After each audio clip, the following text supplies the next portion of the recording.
Naku, me, if you want your under eye concealer to look natural, huwag mong gagawin to. This is so dated and this is too much product at the same time. Let me show you actually how to do it. 4 steps lang. So we're basically using the Tarte Shape Tape Creamy Concealer. I'm using the color 22N.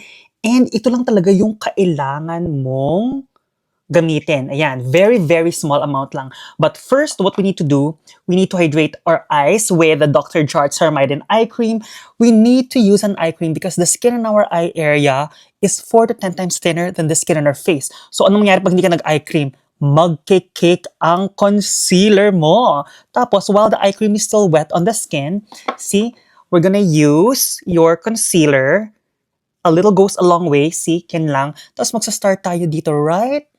On the inner part of your under eye, and then you're gonna massage it towards the sides.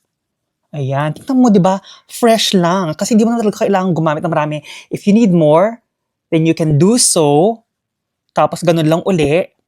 And the reason why you want to apply it while your eye cream is still wet on the skin kasi they will marinate together. Di ba? Mas hydrated ang itsura na. Tapos after nun, kung gusto mo siguro, use your middle finger, yung walang produkto, tapos itap mo lang siya just to take off the excess.